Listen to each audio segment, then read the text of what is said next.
What is the minimum passing score you need in order to pass the CFA exam? We finally know.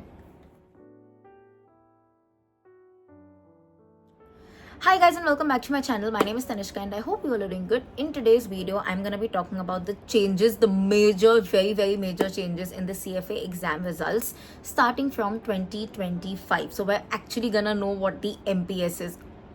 Let's get straight to it. But before that, if you're new to this channel, then please take 1 second to hit the subscribe button. If you've ever liked my work even a teeny tiny bit, then please join the community by subscribing to the channel. And while you're at it, do not forget to hit the bell icon so that you're notified every time I post a new video.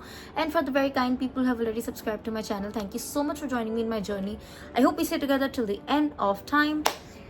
Okay, so to give you some context for the people who are gonna give their CFA exam for the first time, normally when we get the CFA exam results, you just get a particular graph. Majorly it started off with just saying pass or fail, this progress to giving a graph wherein you see that this is the minimum passing line and how close or far you are to this minimum passing line. There was also a 90 percentile line and a 10 percentile line to tell you if you have scored more than 90 percentile of candidates or scored less than 10 percentile of candidates.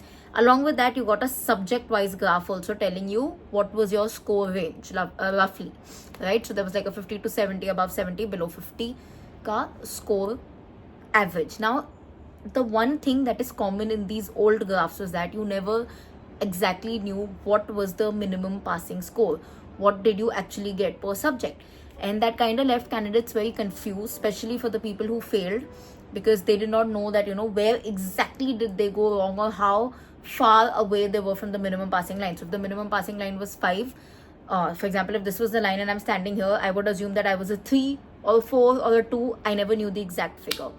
But the institute has decided to take a step forward in giving more transparency and clarity. They love ethics, so they're kind of using that.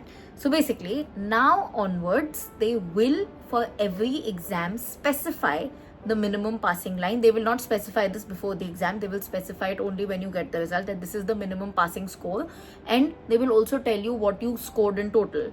Along with that, even the subject wise graph that you got, instead of the graph, they will tell you how much you got in that. Now, I know that a lot of you are also confused because in the mail they've also mentioned a scaled score range, and what does that mean? So let me explain to you. In one particular attempt, for example, the May 2025 attempt or the Feb 2025 attempt, since that's the first one, let's talk about that. Feb 2025 attempt, each candidate is given a slightly different paper. While the overall level of difficulty would be same, the questions would vary, and they do this so that there's no cheating, and just to maintain no cheating, basically they do this. So they give different questions to everybody.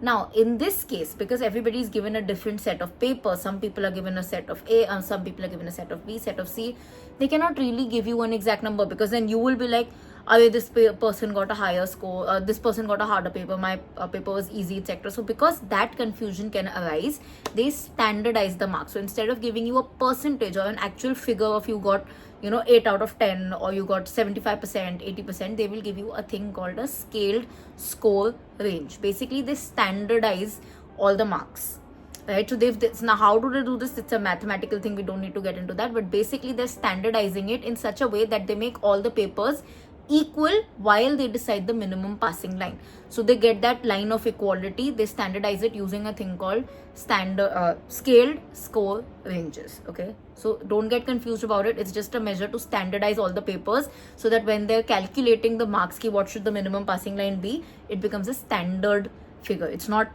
unfair to anybody who possibly got a harder exam or an easier exam or in whatever format, right? Now, one thing that you need to know, for level 1, the scaled score ranges from 1000 to 1900. For level 2, this ranges from 2000 to 2900. For level 3, this ranges from 3000 to 3900.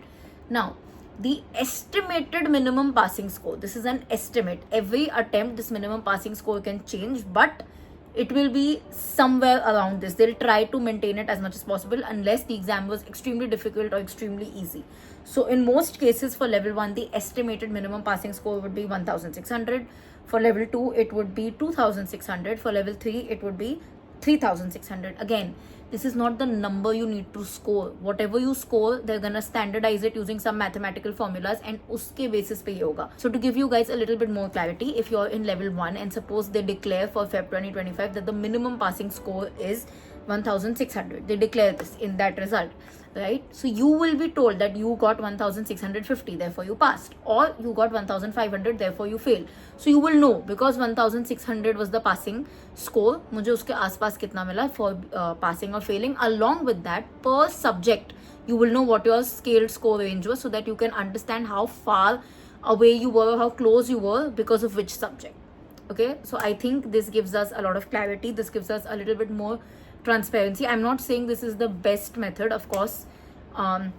There are still things that can be improved, but I think it's a very big step, because since years and years and years the CFA exam has only given a pass and a fail, and I think this is a very, very, very big step towards transparency. Also, somewhere we are a little bit more aware कि क्या होना चाहिए. 1600 is the scaled score range. If I know that, even if I'm passing, we think it's only helpful for failing, but even if I'm passing and I know that I scored 1700, it's very useful for the next level.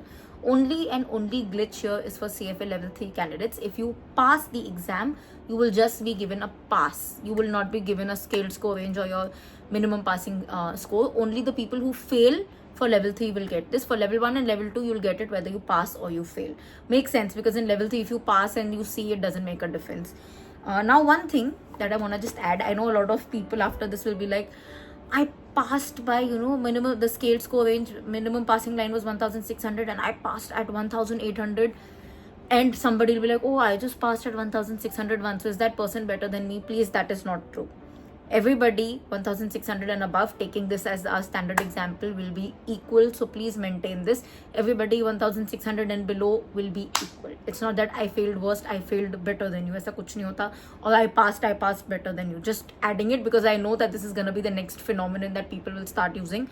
Nobody cares, and that's clearly shown by level 3 result, where they say that once you pass, we're not going to tell you, because it doesn't make sense. You don't need to use it for any further analysis. In level 1 and 2, okay, you need to know so that you can do better in level 2 or continue doing better. So yeah, with that, I'm ending this video. If you have any more questions regarding this, or if there's anything else that you think I missed, let me know in the comment section and I'll do my best to answer it. If you like this particular video, don't forget to like, comment, share, subscribe. I'll see you guys very, very soon. Until then, keep sparkling and definitely keep learning.